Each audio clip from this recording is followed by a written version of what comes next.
Good morning, ma'am and classmates.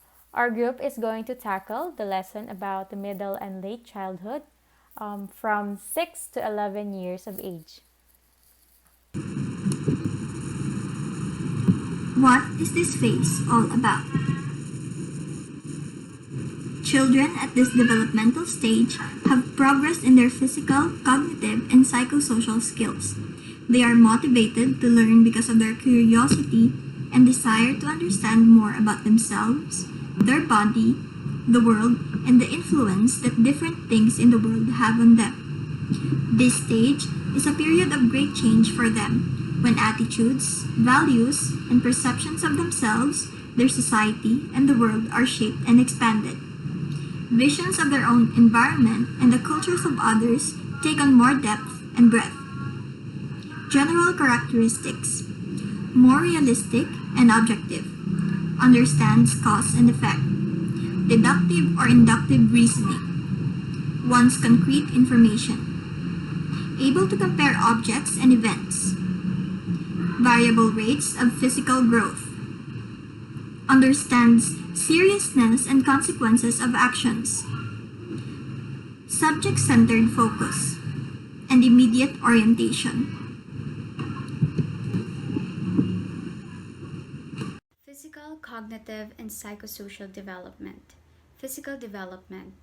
Physical development in middle childhood is characterized by considerable variations in growth patterns, maybe due to gender, ethnic origin, genetics, hormones, nutrition, environment, or disease.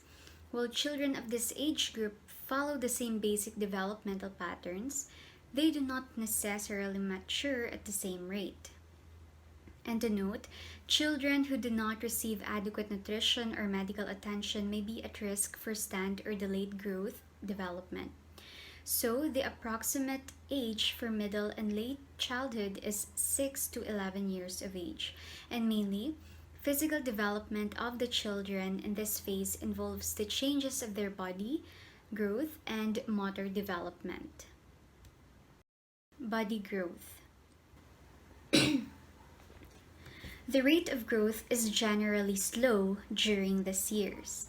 The physical growth during this phase is highly variable, with the rate of development differing from child to child, which means that the development is different from each individual. Skeletal growth in middle childhood is also associated with losing deciduous teeth, or what we call baby teeth. Children at this phase grows an average of 2 to 3 inches and gains 5 to 8 pounds per year. So the average 10-year-old child weighs about 70 pounds and is about 4.5 feet tall. By the end of the development period, girls more than boys begin to experience prepubescent bodily changes and tend to exceed the boys in physical maturation. It is because most girls experience a pre-adolescent growth spurt around age 9 or 10, while most boys experience the same growth spurt around age 11 or 12. More specifically, in late childhood, at about age 9, girls begin a period of rapid growth that will continue into adolescence. During this time, girls gain about 10 pounds a year, becoming taller and heavier than same age boys. Not until early adolescence, at about age 12, do boys enter a similar period of rapid growth. As children grow taller, their body proportions become more like those of adults, slimmer and with longer limbs. For the motor skills of the children at this phase, the gross and fine motor abilities of school-aged children become increasingly more coordinated, so that they have the ability to control their movements with much greater dexterity than ever before. The gross motor skills refine and combine into more complex abilities such as running, turning to dodge a ball, and turning around. Children also shows advances in fine motor control that allow them to develop new interests. For example, learning to play musical instruments, braid friendship bracelets, building model cars. And fine motor skills is also important for the improvement of penmanship of children. Because in this phase, a child starts to write alphabets, draw shapes, and also by the third grade, they start to learn cursives. Motor skills advances are influenced by body maturation and brain development. Extracurricular activities helps them to fine-tune their psychomotor skills. Cognitive development. Cognitive skills continue to expand in middle and late childhood as thought processes become more logical and organized when dealing with concrete information. Children at this age understand concepts such as past, present, and future, giving them the ability to plan and work toward goals. Additionally, they can process complex ideas such as addition and subtraction and cause and effect relationships. So in the cognitive development, according to Jean Piaget, who was a Swiss psychologist and genetic epistemologist that famously known for his theory of cognitive development, he labeled the cognition development in this particular phase as the period of concrete operations. So what is concrete operations? This involves mastering the use of logic in concrete ways. The concrete operational child is able to make use of logical principles in solving problems involving the physical world.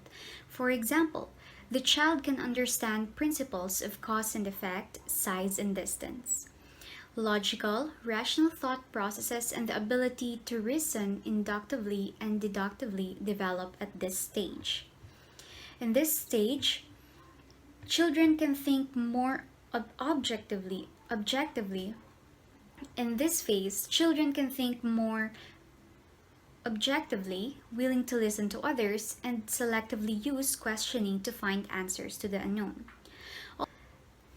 Also in this phase, they begin to use syllogistic reasoning, for which they can consider two premises and draw a logical conclusion from them. Children in this age group are intellectually able to understand cause and effect in a concrete way. Also, concepts such as conservation, which is the ability to recognize that the properties of an object stay the same even though its appearance and position may change, and it is being mastered in this phase. For example, understanding the properties of liquid when put into different containers. In this phase, they also understand that fiction and fantasy are separate from fact and reality.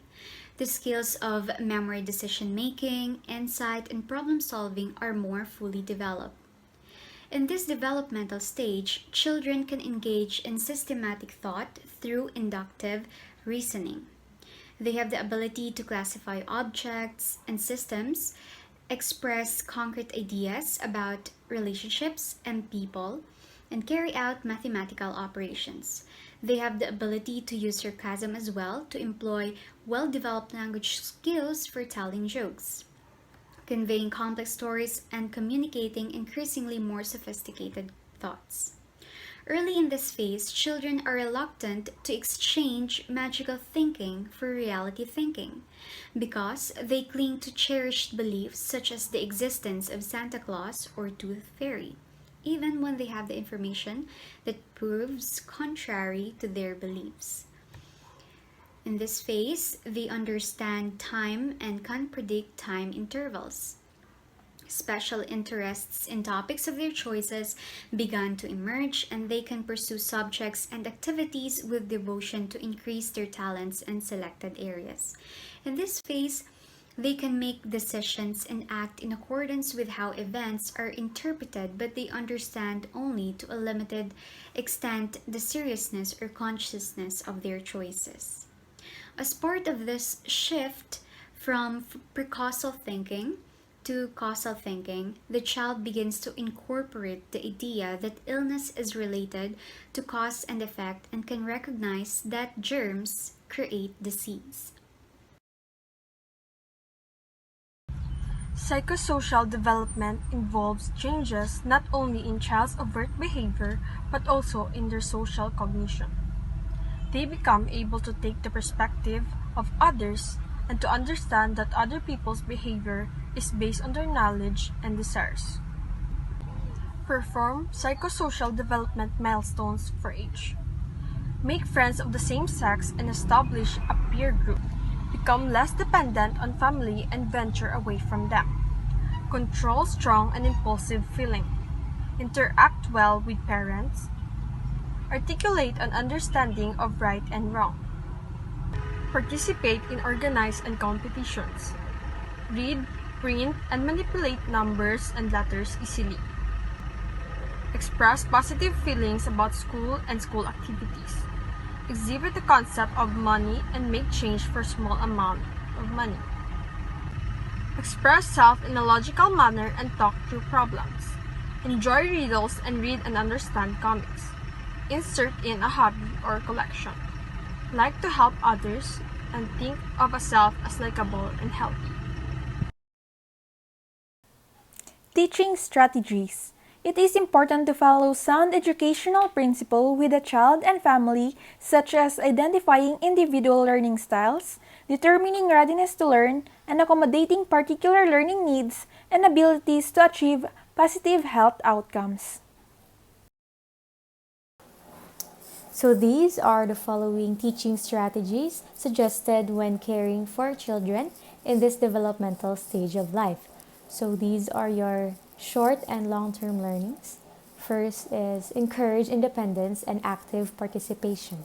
So given their increased ability to comprehend information and their desire for active involvement and control of their lives, you should allow them to take responsibility of their own healthcare and encourage them to participate as it helps them assimilate information more readily.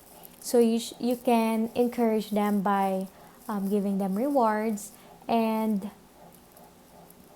praising them to motivate and reinforce learning. So the next would be honest, ally fierce. So you prepare the children for the procedures and interventions well in advance to allow them time to cope with their feelings and fears, to anticipate the events and to understand as well. So for young children receiving an X-ray or other procedure, it would be beneficial to have them initially stimulate the experience by positioning a doll under the machine. So this strategy allows them to participate and decrease their fear. So the third is use logical explanation. So the nurse in the role as educator should explain the illness, treatment plans, and procedures in a simple and logical terms in accordance to the child's level of understanding and reasoning. So although children at this stage of development think logically, their ability to engage in abstract thought remains limited. Therefore, teaching should be presented in concrete terms and with step-by-step instruction. Fourth is allow time to ask questions. So you should provide time for clarification, validation, and reinforcement of what is being learned. So it is imperative for the nurse to observe the children's reaction and listen to their feedbacks to confirm that the information you shared has not been misinterpreted or confused. Fifth is use analogies to make this invisible process real. So using analogies is an effective means of providing information in meaningful terms, such as having a chest x-ray is like having a picture taken. Also, white blood cells are like police cells that attack and destroy the infection. So sixth is establish role models. So the role models are the people who influence others by serving as an example. So through their perceived personal qualities, behaviors, or achievements, they can inspire others to strive and develop without providing any direct instructions. So the nurse plays a vital role in providing education to school-age children to meet their goals. So the nurse should also provide much needed nurturance and support, always keeping in mind that young children are not just adults. 7 is relate care to other children's experience and compare procedure. So you should choose visual and printed materials that shows peers undergoing similar procedures or facing similar situations.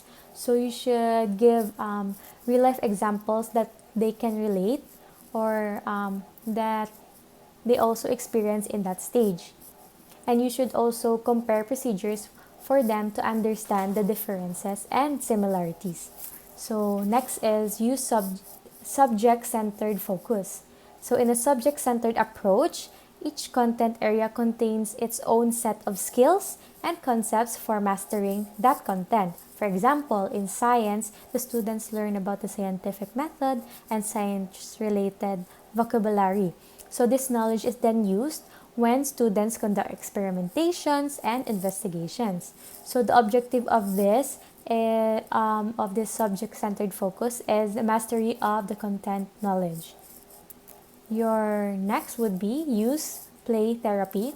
So because of children's fear of failing, being behind in school, being separated from their peers, and being left out of social activities, teaching must geared toward fostering normal development despite any limitations that may be imposed by illness or disability. So, play therapy, it is a form primarily geared toward children. So, it is a form of therapy that wherein you encourage children to explore life events that may have an effect on current circumstances in a manner and pace of the child's choosing, primarily through play but also through language. Next is you provide group activities. So you employ group teaching sessions with others of similar age with similar problems or needs to help children avoid feelings of isolation and to assist them in identifying with their own peers. So the nurse is afforded the opportunity to educate children not only in a group when teaching a class but also on a one-on-one basis when encountering an individual child in the office for a certain need or problem. So the last would be use diagrams, models, pictures, digital media, printed media, and computer, tablet, or smartphone applications, adjuncts to various teaching methods. So visual aids are tools that makes teaching effective, making it easier and interesting in the learning process of the children. In conclusion, teaching should be directed at assisting them to incorporate positive health actions into their daily lives. Because of the importance of peer influence, group activities can be an effective method of teaching health behaviors, attitudes, and values. Nursing intervention. First, welcome active involvement. Forge alliances. Encourage physical closeness. Provide detailed information. Answer questions and concerns. And lastly, ask for information on child's strengths and limitations and likes and dislikes. These nursing interventions promote awareness and cognizance to middle and late childhood adolescents. It introduces them to active involvement in activities that encourage them to physical closeness. It provides opportunities for different group activities also. It helps them to accept realistic expectations of their abilities. It is a factor that fosters good relationships through social interactions.